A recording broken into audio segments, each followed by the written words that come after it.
ഇന്നത്തെ ക്ലാസ്സിൽ നമ്മൾ CPC ആണ് ഡിസ്കസ് ചെയ്യുന്നത്. എയ്ബ് 18 ക്വസ്റ്റ്യൻസ് മാത്രമാണ് ഞാൻ ഡിസ്കസ് ചെയ്യുന്നത്. കാര്യം എന്താണെന്ന് വെച്ച് കഴിഞ്ഞാൽ എയ്ബ് 18 ക്വസ്റ്റ്യൻസ് മാത്രം ഡിസ്കസ് ചെയ്താൽ തന്നെ നമുക്ക് കുറച്ചധികം ഏരിയാസ് കവർ ചെയ്ത് പോകും എന്നുള്ളതാണ്. പിന്നെ CPC-യിൽ ഞാൻ ബാക്കിയുള്ള സബ്ജക്ട്സിലെ പോലെ ഒരു ഇമ്പോർട്ടൻറ്റ് ടോപ്പിക്സ് ഏരിയ എന്ന് പറഞ്ഞിട്ടൊരു പോർഷനെ കൊടുക്കുന്നില്ല. കാരണം എവിടെ നിന്ന് എപ്പോഴാണ് എങ്ങനെയാണ് ചോദിക്കുന്നതെന്നൊന്നും പറയാൻ പറ്റില്ല. പിന്നെ പ്രധാനപ്പെട്ട ഒരു കാര്യം, ഇതിനകത്ത് തന്നിരിക്കുന്ന എല്ലാ ക്വസ്റ്റ്യൻസും ഡയറക്റ്റ് ചെയ്ത് നമുക്ക് ഉത്തരം എഴുതാൻ പറ്റും.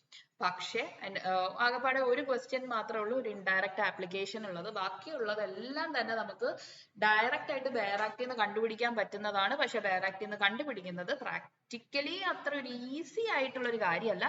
എന്നാൽ പ്രാക്ടീസ് ചെയ്താൽ വളരെ പെട്ടെന്ന് കണ്ടുപിടിക്കാനും പറ്റും. അത്ര ഒരു ബുദ്ധിമുട്ടുള്ള ഒരു സാധനമാണ്. അപ്പൊ ചില ആൾക്കാർ വിചാരിക്കും CPC അല്ലേ 10 ക്വസ്റ്റ്യനും വിട്ട പോലെ. അല്ല, അങ്ങനെ വിചാരിക്കുകയും ചെയ്യരുത്. CPC-യിലെ ക്വസ്റ്റ്യൻസിൽ കൂടുതലും ബെയറാക്റ്റിൽ നിന്ന് തന്നെയാണ് വന്നിട്ടുള്ളത്. പക്ഷെ നോക്കാൻ അറിഞ്ഞിരിക്കണം എന്നുള്ളതേ ഉള്ളൂ. അത് എല്ലാ കേസിലും അങ്ങനെ തന്നെയാണ്. എങ്കിലും ഇനി നമുക്ക് അപ്പം ഞാൻ 18 ക്വസ്റ്റ്യൻസ് മാത്രമാണ് ഡിസ്കസ് ചെയ്യുന്നതെന്ന് പറഞ്ഞു. അതിൽ ആദ്യത്തെ ക്വസ്റ്റ്യൻ നോക്കാം. Which of the following is material for deciding the jurisdiction of civil code in the light of the CPC? ഇപ്പൊ CPC-യിൽ നമ്മൾ പ്രാക്ടീസ് ചെയ്യുന്ന എല്ലാവർക്കും അറിയാവുന്ന കാര്യമാണ്. നമ്മൾ ജൂറിസ്ഡിക്ഷൻ സിവിൽ കോഡിന്റെ ജൂറിസ്ഡിക്ഷൻ ഡിസൈഡ് ചെയ്യാൻ ഉപയോഗിക്കുന്ന മെറ്റീരിയൽ ഏതാണെന്ന് ചോദിച്ചു കഴിഞ്ഞാൽ പ്ലെയിന്റ് തന്നെയാണ്. നമ്മൾ പ്ലെയിന്റ് തയ്യാറാക്കുന്ന സമയത്ത് അപ്പൊ പ്ലീഡിങ്സ് എന്ന് പറഞ്ഞാൽ അത് പ്ലെയിന്റും റിട്ടേൺ സ്റ്റേറ്റ്മെന്റും ആണെന്ന് അറിഞ്ഞിരിക്കണം.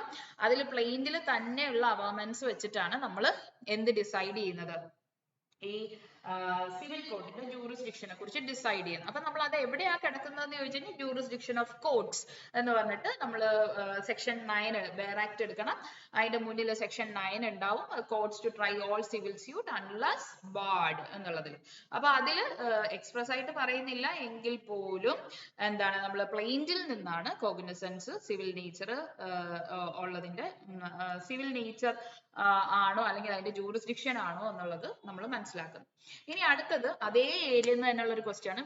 Which of the following cannot be considered as suite of civil nature four section 9? അപ്പൊ നിങ്ങൾ എന്ത് ചെയ്യും? ബെയർ ആക്ട് എടുക്കും, സെക്ഷൻ 9 എടുക്കും.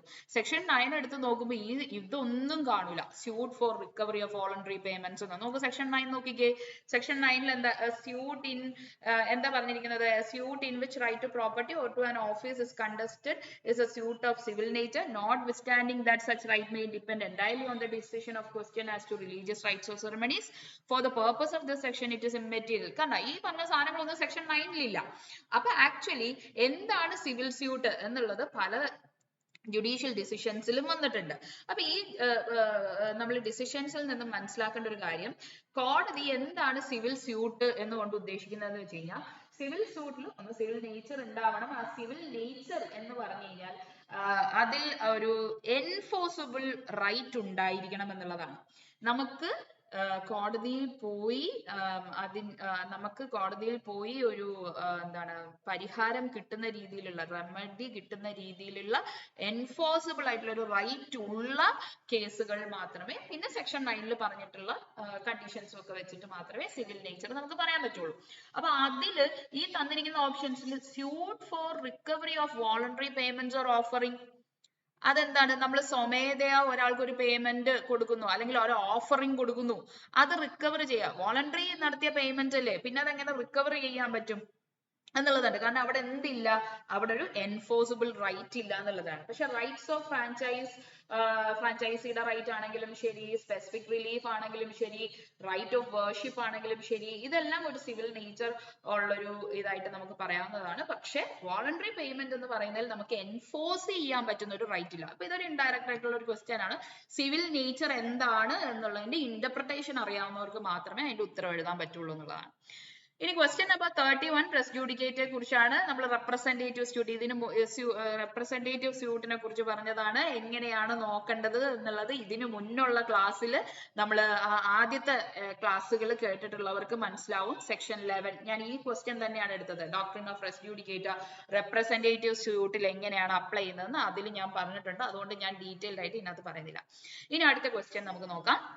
In which of the following situation a court will not issue summons for personal appearance of the defendant? ഓ ആകെപ്പാടെ പെട്ടു. പിന്നെ ആദ്യം ഇങ്ങനെ നോക്കാം അല്ലെ, defendant reside within local limit of കോർട്ട്സ് jurisdiction, resides within 40 miles ആണോ 250 മൈൽസ് ആണോ, പിന്നെന്താണ് വുമൺ ആണോ. അപ്പൊ മനസ്സിലോർക്കുക എന്നാ പെണ്ണുങ്ങളല്ലേ, അപ്പൊ പ്രത്യേകിച്ച് പെണ്ണുങ്ങൾ വരണ്ടാന്ന്. പേഴ്സണൽ അപ്പിയറൻസ് ആദ്യം ക്വസ്റ്റ്യൻ കൃത്യമായി വായിക്കുക എന്നുള്ളതാണ്. ഇവിടുത്തെ ക്വസ്റ്റ്യൻ എന്താണ്, ഏത് സാഹചര്യത്തിലാണ് കോടതി ഈ ഡിഫൻഡന്റിന്റെ വ്യക്തിപരമായിട്ടുള്ള സാന്നിധ്യം സമൻസ് വഴി വേണ്ടാന്ന് വെക്കുന്നതെന്നാ ചോദിച്ചിരിക്കുന്നത്. അപ്പൊ ആ പെണ്ണല്ലേ, അപ്പൊ പെണ്ണുങ്ങൾക്ക് കൊടുക്കത്തില്ലായിരിക്കും എന്ന് പറഞ്ഞാൽ വെറുതെ കയറി കുത്തരുത്, അങ്ങനെയല്ല, നമുക്ക് ഇതിന്റെ ഉത്തരം വേറെ ആക്ടിന്ന് തന്നെ കിട്ടും. അപ്പൊ ഇതെങ്ങനെ നോക്കും, അപ്പൊ നമ്മൾ നോക്കണം അപ്പിയറൻസ് ഓഫ് പാർട്ടീസുമായിട്ട് ബന്ധപ്പെട്ട് സമൻസ് ഈ വാക്കുകളിലൊക്കെ വെച്ചിട്ട് നമ്മൾ തപ്പി നോക്കണം. അങ്ങനെ തപ്പി നോക്കുന്ന സമയത്ത് നമുക്ക് issue and service of summons എന്ന് പറഞ്ഞിട്ട് കിട്ടും. അപ്പൊ നിങ്ങൾ ബെയർ ആക്ടിന്റെ ആ ഇൻഡെക്സ് പോർഷൻ തന്നെ നോക്കിയാൽ മതി. അപ്പൊ നിങ്ങൾ സെക്ഷൻസ് നോക്കണം. ഇതിനപ്പോ വേണ്ടത് സ്പീഡാണ്, ഇങ്ങനെ നിരത്തി വായിച്ചു പോകണം. നമുക്ക് വേണ്ട സാധനം എന്താണെന്നുള്ളത് മനസ്സിൽ വെച്ചിട്ട് വായിച്ചു നോക്കിയിട്ട് അപ്പൊ ഈ ഒരു ഓർഡർ 5ലേക്ക് നിങ്ങളുടെ കണ്ടു വരുമ്പം അപ്പൊ സമൻസ് എന്നൊക്കെ കാണുമ്പോൾ തന്നെ ആ ഒരു സമൻസിന്റെ ഏരിയ നോക്കണം എന്നുള്ള മനസ്സ് വരണം. അങ്ങനെ നമ്മൾ ഓർഡർ 5ൽ എത്തുമ്പോൾ issue and service of summons എന്ന് കാണും. അതിൽ റൂൾ 4ലേക്ക് നിങ്ങൾ വരുമ്പോ കണ്ട നോ പാർട്ടി ഏറ്റവും ലാസ്റ്റ് ആണ് കിടക്കുന്നത്, ഇവിടെ ഏറ്റവും താഴെയാണ്. ഞാൻ ഇവിടെ issue and service of summons എന്നുള്ളത് തന്നെ നിങ്ങൾ നോക്കണം, ഇഷ്യൂ ഓഫ് സമൻസ്. കാരണം സമൻസിനെ റിലേറ്റ് ചെയ്തിട്ടുള്ള ക്വസ്റ്റ്യൻ അല്ലേ. അപ്പൊ നമ്മളിപ്പോ ഓർഡർ ഒന്നും നമുക്ക് അറിയത്തില്ലെങ്കിൽ പോലും ബെയർ ആക്ടിൽ നിന്ന് തന്നെ ഈ വാക്കുകൾ വെച്ചിട്ട് കണ്ടുപിടിക്കാം. അതിൽ റൂൾ 4 നോക്കിക്കേ, no party to be order to appear in person unless resident within certain limits. കണ്ട, ഒരു ലിമിറ്റിനുള്ളിൽ റെസിഡന്റ് അല്ല എന്നുണ്ടെങ്കിൽ അവരെ അപ്പിയർ ചെയ്യാനായിട്ട് ഓർഡർ ചെയ്യാൻ പാടില്ല. അത് ഏതൊക്കെ ലിമിറ്റ് ആണ് നോക്കിക്കേ, no party shall be order to appear in person unless he resides within the local limits of the courts ordinary original jurisdiction, local ലിമിറ്റിലായിരിക്കണം. Without such limits but a place less than 50 or where there is railway or steamer communication or other established public conveyance for 5/6 of the distance between the place, ക്ഷമ വേണം വായിക്കാൻ, between the place where he resides and place where the court is situated, less than 200 miles distance from the court house. അപ്പൊ നിങ്ങൾ എന്ത് ചെയ്തിരിക്കണം, ആ ക്വസ്റ്റ്യനിലെ options വായിച്ചിരിക്കുന്നത്. ഇവിടെ എവിടെയോ ഒരു 250 മൈൽ വായിച്ചല്ലേ, കണ്ട. എന്നിട്ട് ഇത് വായിക്കണം, if the defendant resides 250 miles away from the court in area having a public conveyance available.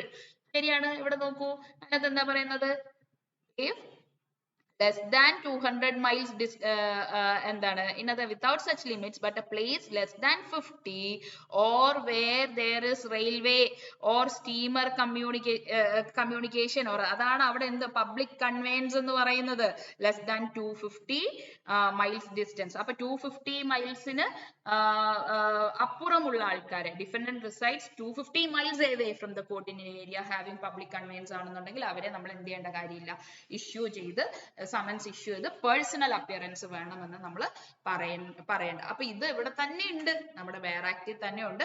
പക്ഷെ ആ ക്വസ്റ്റ്യനിൽ നിന്നും വാക്കുകൾ എടുത്ത് ബെയർ ആക്ടിൽ അത് എവിടെ കിടക്കുന്നു എന്ന് നോക്കണം. ഇതൊന്നും കാണാതെ അറിയേണ്ട കാര്യമില്ല.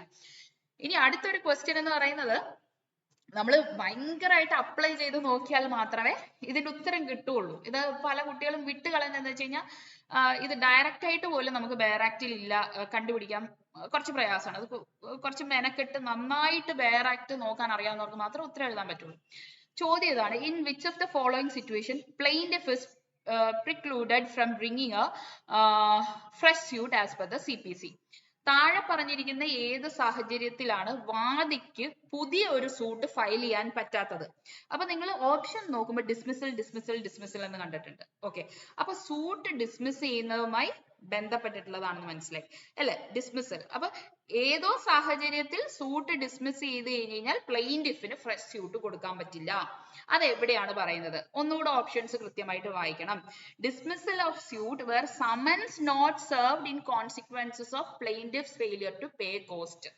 അതായത് കോസ്റ്റ് പേ ചെയ്യാത്തത് മൂലം, വാദി കോസ്റ്റ് പേ ചെയ്യാത്തത് മൂലം സമൻസ് സെർവ് ചെയ്തില്ല, അതുകൊണ്ട് കോടതി സൂട്ട് ഡിസ്മിസ് ചെയ്തു. അങ്ങനാണെന്നുണ്ടെങ്കിൽ അയാൾക്ക് ഫ്രഷ് സ്യൂട്ട് പിന്നീട് ഫയൽ ചെയ്യാൻ പറ്റുമോ? ഇനി dismissal of suit because neither party appeared, അതായത് വാദിയും വന്നില്ല, എതിർകക്ഷികളും ഡിഫൻഡൻസും വന്നില്ല, അങ്ങനെയാണെന്നുണ്ടെങ്കിൽ സ്യൂട്ട് ഡിസ്മിസ് ചെയ്തു, ഫ്രഷ് സ്യൂട്ട് ഫയൽ ചെയ്യാൻ പറ്റുമോ? Dismissal of suit in because plaintiff did not appear, plaintiff വന്നില്ല, അതുകൊണ്ട് സ്യൂട്ട് ഡിസ്മിസ് ചെയ്തു. അങ്ങനെയാണെന്നുണ്ടെങ്കിൽ അയാൾക്ക് പിന്നീട് ഫ്രഷ് സ്യൂട്ട് ഫയൽ ചെയ്യാൻ പറ്റുമോ? Dismissal of suit because plaintiff did not apply for fresh summons within given time limit once it return unserved. അതായത് summons ആദ്യം അയച്ചു, അത് എന്താ സെർവ് ചെയ്യാതെ തിരിച്ചു വന്നു, ഫ്രഷ് സമൻസ് അയക്കാനായിട്ട് വാദി അപ്ലൈ ചെയ്തില്ല, അതുകൊണ്ട് സൂട്ട് ഡിസ്മിസ് ചെയ്തു. ഇത് ഏത് സാഹചര്യത്തിലാണെന്നാണ് ചോദ്യം. അപ്പൊ ഇത് കണ്ടുപിടിക്കാൻ പറ്റുമോ? ഇത് കാണാതെ അറിഞ്ഞാലല്ലേ പറ്റുള്ളൂ? ഇല്ല, നമുക്ക് ബെയർ ആക്ടിൽ നിന്ന് തന്നെ ഉത്തരം കിട്ടും. എങ്ങനെ കിട്ടണം? CPC എടുക്കണം, നേരെ ബെയർ ആക്ടിന്റെ ഇൻഡെക്സ് എടുക്കണം, അല്ലെങ്കിൽ കണ്ടന്റ് പോർഷൻ എടുക്കണം. എന്നിട്ട് നിങ്ങൾ ഇങ്ങനെ തപ്പണം, എന്താണ് ഈ ഡിസ്മിസലുമായിട്ട് ബന്ധപ്പെട്ട് ഏത് ഏരിയയിലാണ് എന്താണ് പറയുന്നത് എന്നുള്ളത് നോക്കണം. അപ്പം സ്വാഭാവികമായിട്ട് നിങ്ങൾക്ക് ഇൻഡയറക്റ്റ് ആയിട്ട് ഒരു കാര്യം കൂടെ അറിയണം. ഇവിടെ എല്ലാം പാർട്ടീസിന്റെ അപ്പിയറൻസിനെ കുറിച്ച് പറയുന്നുണ്ട് അല്ലെ? അതായത് പ്ലെയിന്റിഫ് അപ്പിയർ ചെയ്തിട്ടില്ല, രണ്ടുപേരും അപ്പിയർ ചെയ്തിട്ടില്ല, ഓപ്ഷനിൽ അപ്പിയർ. അപ്പൊ നമുക്ക് മനസ്സിൽ വരണം എന്താണ് അപ്പിയറൻസ് ഓഫ് പാർട്ടീസിൽ ഉണ്ടാകുമോ എന്ന് നോക്കാം. അപ്പൊ appearance of parties and consequences of non appearance. Parties വന്നാൽ എന്താണ്, വന്നില്ലെങ്കിൽ എന്താണ്. അപ്പം എന്താണ് നമ്മൾ ഈ ഓർഡർ എടുക്കുന്നു, അപ്പിയറൻസ് ഓഫ് പാർട്ടീസ് വരുന്നു, അതിൽ റൂൾ 1 നോക്കുന്നു, party to appear on a day fixed in summons for defendant to appear. അപ്പൊ പാർട്ടീസ് സമൻസിൽ ഡിഫൻഡന്റ് എന്ന് വരണമെന്ന് പറയുന്നുണ്ടോ, അന്ന് രണ്ടുപേരും വരണമെന്ന് പറയുന്നുണ്ട്. ഇനി നോക്കൂ, dismissal of suit where summons not served in consequences of the plaintiff's failure to pay cost. ഇത് നമ്മുടെ ഓപ്ഷനിലുണ്ട്. നിങ്ങൾ ഈ ഓപ്ഷൻ നോക്കിക്കേ, ഈ ഓപ്ഷനിൽ എന്താണ്? ഡിസ്മിസൽ ഓഫ് സ്യൂട്ട് വേർ, ആദ്യത്തെ option dismissal of suit where summons not served in consequences of plaintiff failure to pay cost. അപ്പൊ അതാണ് ആദ്യത്തത്.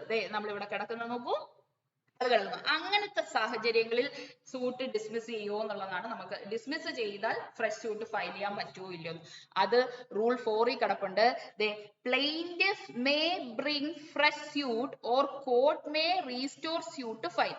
ഒന്നുകിൽ ഫ്രഷ് സ്യൂട്ട് ഫയൽ ചെയ്യാം, അല്ലെങ്കിൽ സ്യൂട്ട് റീസ്റ്റോർ ചെയ്യാം. ഏതാണ് ഈ റൂൾ 2-ലും റൂൾ 3-ലും പറയുന്ന സാഹചര്യങ്ങളിൽ. അതായത് ഏത് സൂട്ടാണോ ഈ പറയുന്ന പ്ലെയിന്റിഫ് വാദി കോസ്റ്റ് അടയ്ക്കാത്തത് കാരണം ഡിസ്മിസ് ചെയ്തത്, എന്തിനുള്ള ഇത് സമൻസ് സെർവ് ചെയ്യാൻ സമൻസ് സെർവ് ചെയ്യാനുള്ള കോസ്റ്റ് അടച്ചില്ല വാദി, അതുകൊണ്ട് സൂട്ട് ഡിസ്മിസ് ചെയ്തു. ആ സാഹചര്യങ്ങളിൽ പ്ലെയിന്റിഫിന് എന്ത് ചെയ്യാമെന്നാണ് റൂളിൽ പറയുന്നത്? റൂൾ 4 പറയുന്നത് ഫ്രഷ് സ്യൂട്ട് കൊണ്ടുവരാം, അല്ലെങ്കിൽ may or restore the suit to file, restore ചെയ്യാൻ പറ്റും. ഇനി വേർ നൈദർ പാർട്ടി അപ്പിയേഴ്സ്, അതായത് വാദിയും വന്നില്ല പ്രതിയും വന്നില്ല, അതും നമ്മുടെ ഇതിലുണ്ട്, നമ്മുടെ ഓപ്ഷനിലുണ്ട്, അതിലും സ്യൂട്ട് ഡിസ്മിസ് ചെയ്യും. പക്ഷെ എന്ത് ചെയ്യാം? ഈ പറയുന്ന 2-ലും 3-ലും പറഞ്ഞിരിക്കുന്നതാണെങ്കിൽ അവിടെയും ഫ്രഷ് സ്യൂട്ട് ഫയൽ ചെയ്യാം. അപ്പൊ നമ്മുടെ ഓപ്ഷൻ 2-ഉം പോയേ, ഓപ്ഷൻ ആദ്യത്തെ 2-ഉം പോയേ, ഫ്രഷ് സ്യൂട്ട് ഫയൽ ചെയ്യാം. പ്രിക്ലൂഡഡ് എന്ന വാക്കിന്റെ അർത്ഥം അറിയണം. അപ്പം ഇൻക്ലൂഡ് ചെയ്തിട്ടില്ല, അതായത് ഫ്രഷ് സ്യൂട്ട് ഫയൽ ചെയ്യാൻ. അപ്പൊ എയും ബിയിലും എന്ത് ചെയ്യാമെന്ന് മനസ്സിലായി, ഫ്രഷ് സ്യൂട്ട് ഫയൽ ചെയ്യാൻ പറ്റും. ഇനി അത് കഴിഞ്ഞിട്ട് അതേ ഓർഡറിൽ തന്നെ നമ്മൾ ഓർഡർ 5 നോക്കുമ്പോൾ dismissal of suit where plaintiff after summons return unserved fails for to apply fresh summons. അതല്ലേ നമ്മുടെ ലാസ്റ്റ് ഓപ്ഷൻ. അതിലും എന്ത് ചെയ്യാം? അതിലും കോടതിക്ക് എന്ത് ചെയ്യാന്നാണ് പറയുന്നത്? നമുക്ക് എന്ത് ചെയ്യാം? ഫ്രഷ് സ്യൂട്ട് ഫയൽ ചെയ്യാൻ പറ്റും എന്നുള്ള ഇതിൽ തന്നെയാണ് കോടതി പറയുന്നത്. ഓക്കെ, അതിൽ എവിടെയാ കോടതിയല്ല CPC പറയുന്നത്? ഒരു മിനിറ്റ്, നോക്കൂ, ഇവിടെയാണ് പറയുന്നത്. നോക്കൂ, court officer ordinarily certifying the court returns made by serving officer to apply for the issue of a fresh summons, the court shall make an order that suit be dismissed as against. ഇതിന്റെ അങ്ങനെ fresh ആയിട്ട് അവർ summons serve ചെയ്തിട്ടില്ല എന്നുണ്ടെങ്കിൽ അത് dismiss ചെയ്യാമെന്ന് പറഞ്ഞു. In such case, അതിൽ നോക്കൂ, in such case the plaintiff may subject to the law of limitation applicable ആണ്, പക്ഷെ the plaintiff can bring fresh suit. അപ്പം നമ്മുടെ options A, B, D, C ഒഴിച്ച് 3 സാഹചര്യങ്ങളിലും ഫ്രഷ് സ്യൂട്ട് കൊണ്ടുവരാം. അപ്പം dismissal of suit dismissal of suit because plaintiff did not appear, അങ്ങനെ ഒരു വാക്ക് നിങ്ങൾക്ക് CPC കാണാൻ പറ്റില്ല. പക്ഷെ എന്ത് കിടപ്പുണ്ട്?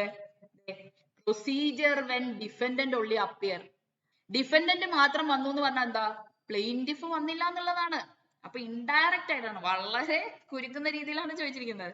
ഡിഫൻഡന്റ് മാത്രമേ വന്നുള്ളൂ എന്ന് പറഞ്ഞു കഴിഞ്ഞാൽ പ്ലെയിൻറ്റിഫ് വന്നില്ല, അതാണ് അവിടെ ചോദ്യം. അവിടെ where the defendant appears and the plaintiff does not appear when the suit is called the court shall make an order that suit be dismissed. അങ്ങനെയാണെന്നുണ്ടെങ്കിൽ സ്യൂട്ട് ഡിസ്മിസ് ചെയ്യാൻ പറ്റും. അതല്ലെങ്കിൽ കണ്ടീഷൻസ് ഉണ്ട്, ക്ലെയിം അഡ്മിറ്റ് ചെയ്യണം ഡിഫൻഡന്റ്. അതവിടെ നിൽക്കട്ടെ, നമ്മുടെ question ഇതിൽ ഇത് നോക്കാം. സ്യൂട്ട് ഡിസ്മിസ് ചെയ്യാം.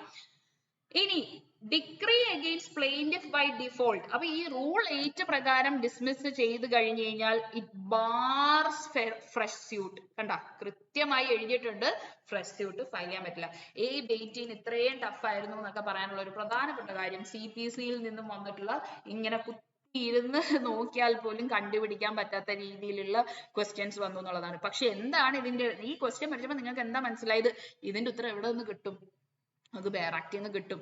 പക്ഷെ എന്ത് വേണം നമ്മള് ശരിക്കും ഇത് എവിടെ ഏത് സ്ഥലത്ത് വരാൻ സാധ്യതയുണ്ട്? Appearance and non appearance of പാർട്ടീസിലാണോ? അപ്പൊ ഇതിന് എന്ത് ചെയ്യണം? ആദ്യമേ ബെയറാക്ട് എടുത്ത് CPC-യുടെ സെക്ഷൻസിൽ എന്ത് പറയുന്നു? നിങ്ങൾ ഡീറ്റെയിൽഡ് ആയിട്ടുള്ള ഒരു കാര്യമാണ് ചോദിക്കുന്നതെങ്കിൽ അത് സ്വാഭാവികമായിട്ട് ഓർഡേഴ്സിലായിരിക്കും കിടക്കുന്നത്. കാരണം പ്രൊസീജിയർ എക്സ്പ്ലെയിൻ ചെയ്യുന്നത് ഓർഡേഴ്സിലാണ്. അപ്പൊ ഓർഡേഴ്സിൽ ഓരോന്നും നോക്കണം. പ്ലെയിന്റിനെ കുറിച്ച് പറയുന്നത് എവിടെ? സമൻസ് സെർവ് ചെയ്യുന്നതിനെ കുറിച്ച് പറയുന്നത് എവിടെ?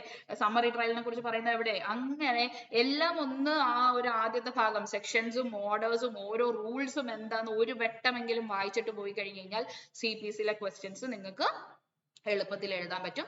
ഈ ക്വസ്റ്റ്യൻ ഞാൻ ഈ പറയുന്ന ടെൻഷനിൽ നിങ്ങൾക്ക് എഴുതിയെടുക്ക, അത് അങ്ങനെ കുത്തിയിരുന്ന് പഠിച്ച ആൾക്കാർക്ക് മാത്രമേ എഴുതിയെടുക്കാൻ പറ്റുള്ളൂ എന്നുള്ളതാണ് എൻ്റെ ഒരു തോന്നൽ. അതല്ല ഈസി ആയിട്ട് വിചാരിക്കുന്നവർ, ഈസി ആയിട്ട് കിട്ടുന്നവരും ഉണ്ടായിരിക്കാം. ഇരുന്ന് ഇതിപ്പോ ഡയറക്റ്റ് ആയിട്ട് ഇപ്പൊ MCQs പഠിക്കുന്നവർക്ക് ഇങ്ങനത്തെ ഉള്ള ഉത്തരങ്ങളൊക്കെ കിട്ടാൻ സാധ്യതയുണ്ട്. അപ്പൊ എന്തായാലും ബെയറാക്റ്റിൽ നിന്ന് ഉത്തരം കിട്ടും, പക്ഷെ കുറച്ച് സമയം. അപ്പൊ ഇങ്ങനെ സമയം എടുക്കുന്ന ഒരു ഇത് വന്നു കഴിഞ്ഞാൽ നിങ്ങൾ അപ്പൊ തന്നെ ഇരുന്ന് അത് ഉത്തരം എഴുതാൻ ശ്രമിക്കരുത്. നോക്കാൻ ടൈം വേണം എന്ന് കണ്ടു കഴിഞ്ഞാൽ ക്വസ്റ്റ്യൻ അവിടുന്ന് വിടുക. വിട്ടതിന് ശേഷം ബാക്കിയുള്ള ക്വസ്റ്റ്യൻസ് എഴുതി നമുക്ക് പെട്ടെന്ന് കണ്ടുപിടിക്കാൻ പറ്റുന്ന ക്വസ്റ്റ്യൻസ് എഴുതിയതിന് ശേഷം മാത്രം ഇത് എഴുതുക. ഇനി അടുത്ത question, how many times at maximum may adjournment. അപ്പൊ ഇവിടെ എന്താ ചോദിച്ചിരിക്കുന്നത്? അഡ്ജേൺമെന്റിനെ കുറിച്ചാണ് ചോദിച്ചിരിക്കുന്നത്. Be granted to a party during hearing of suit. CPC അനുസരിച്ച് സ്യൂട്ട് ഹിയർ ചെയ്യുന്ന സമയത്ത് ഒരു പാർട്ടിക്ക് എത്ര പ്രാവശ്യം മാക്സിമം അഡ്ജേൺ ചെയ്യാം എന്നുള്ളതാണ് ചോദ്യം. അപ്പൊ നിങ്ങളുടെ മനസ്സിൽ വരണം, CPC-യിൽ അഡ്ജേൺമെന്റിനെ കുറിച്ച് പറയുന്ന ഭാഗം ഏതാണ്? ബെയറാക്ട് എടുക്കണം, കണ്ടന്റ് എടുക്കണം, അഡ്ജേൺമെന്റ് തപ്പണം. അഡ്ജേൺമെന്റ് തപ്പുന്ന സമയത്ത് നിങ്ങൾക്ക് എന്ത് കിട്ടും? ദേ കണ്ട, ഓർഡറിലാണ് അഡ്ജേൺമെന്റ്സിനെ കുറിച്ച്, ഈ ഓർഡറിൽ അഡ്ജേൺമെന്റ്സിനെ കുറിച്ച് പറയുന്നു അല്ലേ? Order 17 deals with adjournments. അപ്പൊ court may grant time and adjourn hearing. അവിടെ ആണോ? ഉടനെ നേരെ അങ്ങോട്ട് പോയേക്കണം. ആ പേജ് നമ്പർ എത്രയാന്ന് നോക്കുക, നേരെ നോക്കൂ. Order 17 adjournments. Court may grant time and adjourn hearing. വായിച്ചു നോക്കണം. കോടതിക്ക് ടൈം കൊടുക്കാന്ന് പറഞ്ഞു, adjourn hearing. അപ്പൊ the court may, if sufficient cause is shown, മതിയായ കാരണം കാണിച്ചാൽ ഏത് സ്യൂട്ടിന്റെ ഏത് സ്റ്റേജിലും പാർട്ടീസിന് അഡ്ജേൺമെന്റ് കൊടുക്കാം. Time to time adjourn the hearing of the suit. Suit hear ചെയ്യുന്നതിൽ അഡ്ജേൺമെന്റ് കൊടുക്കാം. റീസൺസ് റെക്കോർഡ് ചെയ്യണം. പ്രൊവൈസോ, provided that, കണ്ടോ പ്രൊവൈസോ കണ്ടോ? Provided that no such adjournment shall be granted or more than 3 times per party during hearing of the suit. 3 പ്രാവശ്യത്തിൽ കൂടുതൽ കൊടുക്കാൻ പാടില്ല എന്ന് വ്യക്തമായിട്ട് എഴുതിയിട്ടുണ്ട്. അപ്പൊ ഇതിനകത്ത് നമ്മൾ CPC-യിൽ ഇതെല്ലാം കാണാതെ പഠിക്കണമെന്ന് നിർബന്ധമുണ്ടോ? ഇല്ല, ഒരു നിർബന്ധമില്ല. അഡ്ജേൺമെന്റ് എന്ന ഭാഗം നോക്കാൻ അറിയണം, അതില് ഇത് വായിച്ച് മനസ്സിലാക്കാൻ അറിയണം. 3 പ്രാവശ്യമാണ് എഴുതിയിരിക്കുന്നത് എന്നുള്ളത്. ഓക്കെ, സിമ്പിൾ അല്ലേ? അടുത്തത്, വിച്ച് ഓഫ് ദ ഫോളോയിങ് അമെൻമെന്റ് ആക്ട്. അപ്പൊ ഇത് കാണാതെ അറിയാതെ എങ്ങനെ എഴുതാൻ പറ്റും? ഒരു പേടിയും വേണ്ട. എന്താണ് ചോദിച്ചിരിക്കുന്നത് നോക്കൂ. അമെൻമെന്റ് ആണ് ചോദിച്ചിരിക്കുന്നതെങ്കിൽ നമുക്ക് എവിടെ നിന്ന് നോക്കാം, എവിടെ നിന്ന് എടുക്കാം? ബെയറാക്റ്റിൽ നിന്നും മനസ്സിലാക്കാൻ പറ്റുന്നതാണ് എന്നുള്ളതാണ്. ഞാൻ ഇതിനു മുമ്പ് പഠിപ്പിച്ചപ്പോൾ അമെൻമെന്റ് ആക്ട് ആയതുകൊണ്ട് ഇത് കാണാതെ അറിഞ്ഞിരിക്കണം ഒന്നും പറയാനില്ല എന്നങ്ങാണ്ട് പറഞ്ഞെന്ന് തോന്നുന്നു. അതിൽ അങ്ങനെ ഇല്ല. നമുക്ക് അമെൻമെന്റ് ആണെന്നുണ്ടെങ്കിൽ പോലും എന്ത് ചെയ്യാൻ പറ്റും? ബെയറാക്റ്റിൽ നിന്ന് കണ്ടുപിടിക്കാൻ പറ്റും. എങ്ങനെയാണ് കണ്ടുപിടിക്കുന്നത്? ഇവിടെ എന്താ ചോദിച്ചിരിക്കുന്നത്? To produce a witness without summons. Summons ഇല്ലാതെ സാക്ഷിയെ കൊണ്ടുവരാം. അത് ഏത് അമെൻമെന്റ് ആക്ടിലാണ് പറയുന്നത് എന്നാണ് ചോദ്യം. അപ്പൊ നമ്മൾ എന്ത് ചെയ്യണം? CPC എടുക്കണം. എവിടെയായിരിക്കും? സമൻസ് എന്ന് വന്നത് കാരണം കൊണ്ട് തന്നെ സമൻസുമായിട്ട് റിലേറ്റ് ചെയ്തിട്ടുള്ള പോർഷൻസ് നോക്കണം. Summons and attendance of witness എന്ന് പറഞ്ഞൊരു ഓർഡർ ഉണ്ട്. സാക്ഷികളെ സമൻ ചെയ്ത് അതിന്റെ അറ്റൻഡൻസ് ഉറപ്പാക്കിക്കുന്ന ഏരിയ ഉണ്ട്. അവിടെ നോക്കിക്കേ, list of witnesses and summons, production of witness without summons. അവിടെ 1A എന്ന് കണ്ടോ? 7A എന്ന് കണ്ടോ? 1A എന്ന് കണ്ട ഓർത്തോണം, അതെന്താണ്? അമെൻഡ് ചെയ്ത് കൊണ്ടുവന്നതാണ്. 7A അമെൻഡ് ചെയ്ത് കൊണ്ടുവന്നതാണ്. നേരെ പേജ് നമ്പർ 103 പോണം. നമുക്ക് അമെൻമെന്റ് ആണ് ചോദ്യം. അമെൻമെന്റ് എങ്ങനെ കൊടുക്കും? ദേ ഇവിടെ ഒരു ബ്രാക്കറ്റ് കൊടുത്തിട്ടുണ്ട്, കണ്ടോ? 1A കണ്ട, production of witness without summons, അതിൽ ബ്രാക്കറ്റ് കൊടുത്തിട്ട് മുകളിൽ ഒരു 10 നമ്മള് പ്രിഫിക്സ് ചെയ്തിട്ടുണ്ട് അല്ലെ? അങ്ങനെ ആ 10 എവിടെ നോക്കണം? നേരെ താഴെ കണ്ട, ഇവിടെ സബ്സ്റ്റിറ്റ്യൂട്ടഡ് ബൈ ദ CPC അമെൻമെന്റ് ഓഫ് 1976. അപ്പൊ നമ്മുടെ ചോദ്യം എത്രയേ ഉള്ളൂ, ഈ production of witness without summons എന്ന് പറയുന്നത് ഏത് അമെൻമെന്റിലാണ് കൊണ്ടുവന്നത്? Production of witness without summons നമ്മൾ ബെയർ ആക്ട് കണ്ടന്റിൽ നോക്കുമ്പോൾ നമുക്ക് എവിടെ നിന്ന് കിട്ടി? സമനിങ്. അപ്പൊ ബെയർ ആക്ട് ഈ ഓർഡേഴ്സ് മുഴുവൻ നോക്കുക പ്രാക്ടിക്കൽ. അപ്പൊ ജസ്റ്റ് ഒരു ഇത് അപ്ലൈ ചെയ്യണം, കുറച്ച് ബുദ്ധി അപ്ലൈ ചെയ്യണം. സമൻസിന്റെ ഏരിയ വരണം, വിറ്റ്നസിന്റെ അപ്പിയറൻസുമായിട്ട് ബന്ധപ്പെട്ട ഏരിയ എന്ന് പറഞ്ഞാൽ ആ ഓർഡറിലേക്ക് ചെല്ലണം. ഓർഡറിലേക്ക് ചെന്നിട്ട് 1A എന്ന് പറയുമ്പോൾ സ്വാഭാവികമായിട്ട് അത് അമെൻമെന്റ് ആണ്. അവിടെ മുകളിൽ ഒരു 10 കിടപ്പുണ്ട്. ഈ 10 ആണ് എന്തെന്ന് പറയുന്നത്? കണ്ട, 1976. അതുകൊണ്ട് തന്നെ നമ്മുടെ ഈ ക്വസ്റ്റ്യന്റെ ഉത്തരം എന്ന് പറയുന്നത് ഏതാണ്? 1976. ഓപ്ഷൻ എ ആണ്. ദ CPC അമെൻമെന്റ് ആക്ട് ഓഫ് 1976. ഓക്കെ. ഇനി which of the following is not included in the word cost as provided in the CPC? CPC യിൽ കോസ്റ്റ് എന്ന് പറയുന്ന വാക്കിൽ ഉൾപ്പെടാത്തത് ഏതാണ് എന്നുള്ളതാണ്. നേരെ ബെയർ ആക്ട് എടുക്കണം, ഇൻഡെക്സ് എടുക്കണം. കോസ്റ്റിനെ കുറിച്ച് പറയുന്നത് എവിടെയാണെന്ന് നോക്കണം. അങ്ങനെ നോക്കി നിങ്ങൾ ബെയർ ആക്ട് കയ്യിലുണ്ടെങ്കിൽ നോക്കുമ്പോൾ അവിടെ 20A cost provision relating to certain items without prejudice to the generality of the provisions of this code relating to cost, the code may award cost in respect of. ഇങ്ങനെ താഴോട്ട് പറയുന്നുണ്ട്. ഞാൻ ബാക്കി എഴുതിയില്ല, നിങ്ങൾ നോക്കിയാൽ മതി. അതിൽ ഉൾപ്പെടാത്ത ഒരു കോസ്റ്റ് എന്ന് പറഞ്ഞു കഴിഞ്ഞാൽ എന്തിനുള്ള കോസ്റ്റ് വരില്ല? വായിച്ചു നോക്കിയാൽ മതി കേട്ടോ. എന്തൊക്കെ വരുന്നുണ്ട്? വിറ്റ്നസസിന് ഇൻക്വയറി ചെയ്യാനുള്ള എക്സ്പെൻസ് കോസ്റ്റ് ആയിട്ട് ഇത് ചെയ്യാം, ലീഗൽ ഫീസും എക്സ്പെൻസസ് ഇൻക്ലൂഡും കോസ്റ്റ് ആയിട്ട് ഇത് ചെയ്യാം. പക്ഷെ ഫുഡിങ് ആൻഡ് ലോഡ്ജിങ് എക്സ്പെൻസസ് അത് ചുമ്മാ നമ്മള് ഇത് എന്താ ഒരു ലോജിക്ക് അപ്ലൈ ചെയ്താലും വരും കേട്ടോ, ഉത്തരം കിട്ടും. ഫുഡിങ് ആൻഡ് ലോഡ്ജിങ് എക്സ്പെൻസസ് വരില്ല. Any other expenses incurred in connection with the proceedings, അതും വരുമെന്നറിയാം. ഫുഡിങ്ങും ലോഡ്ജിങ്ങും എക്സ്പെൻസസ് കോസ്റ്റ് ആയിട്ട് വരില്ല. ഇനി അത് ഉറപ്പിക്കണമെന്നുണ്ടെങ്കിൽ നേരത്തെ പറഞ്ഞ പോലെ വേറെ ആക്ട് എടുക്കുക, ഇൻഡെക്സ് എടുക്കുക, കോസ്റ്റ് ചെയ്ത് ഓർഡറിലാന്ന് നോക്കുക, നേരെ ആ പേജ് നമ്പറിലേക്ക് പോവുക, അതിന്റെ ഉത്തരം എഴുതുക. ഇനി okay, next one. What period is prescribed under CPC for defendants to enter appearance? നോക്കുക. അപ്പൊ ഡിഫൻഡന്റ് ഡിഫൻഡന്റിന്റെ appearance, enter an appearance for filing address of services notice on him in case of a suit were summary procedure. അപ്പൊ എന്തറിയണമായിരിക്കും? CPC-യിൽ നമ്മൾ CRPC-യിൽ summary trial പറഞ്ഞില്ലേ, അതേപോലെ CPC-യിൽ summary ഉണ്ടോ, summary procedure ഉണ്ടോ എന്നറിഞ്ഞിരിക്കണം. Okay, അപ്പൊ നമ്മൾ എന്ത് ചെയ്യണം? ബെയർ ആക്ട് എടുത്തിട്ട് സമ്മറി പ്രൊസീജിയറിനെ നോക്കണം. അതായത് ക്വസ്റ്റ്യനിൽ നിന്ന് തന്നെ നോക്കൂ, എവിടെ വന്ന് നമ്മള് ഓർഡർ 37 കുറച്ച് പുറയിലായിട്ടാ. അപ്പൊ ഓർഡർ 37ലേക്ക് വന്നിട്ട് നമ്മൾ സമ്മറി പ്രൊസീജിയർ കണ്ടു. അപ്പൊ CPC-യിലും CRPC-യിലും സമ്മറി ട്രയലിനെ കുറിച്ച് പറയുന്ന പോലെ തന്നെ CPC-യിലും സമ്മറി പ്രൊസീജിയർ പറയുന്നുണ്ട്. അതില് എന്താ ഡിഫൻഡന്റിന്റെ അപ്പിയറൻസിനെ കുറിച്ചല്ലേ ചോദിച്ചത്? റൂൾ 3 എന്ന് പറയുന്നത് procedure for the appearance of defendant.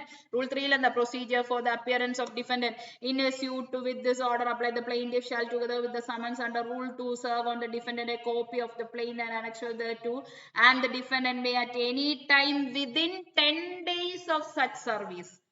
അങ്ങനെ സർവീസ് ചെയ്ത് 10 ദിവസത്തിനുള്ളിൽ എന്ത് ചെയ്യണം? enter an appearance in either person or by pleader, and in either case he shall file the court and address for service of notices on him. മനസ്സിലായോ? ഇതല്ലേ ചോദ്യം? നമ്മുടെ question അതല്ലേ? അല്ല, ആ ക്വസ്റ്റ്യൻ അതല്ലേ? What is the period? What period is prescribed under CPC for defendant to enter an appearance for filing address of service? അപ്പൊ ക്വസ്റ്റ്യനിൽ നിന്ന് തന്നെ ഏത് ഏരിയയിലേക്ക് ചെല്ലണം എന്നുള്ളതൊന്ന് മനസ്സിലാക്കുക. അപ്പൊ 10 days ആണെന്നുള്ളത് നമ്മൾ അതിനകത്ത് നിന്ന് മനസ്സിലാക്കി.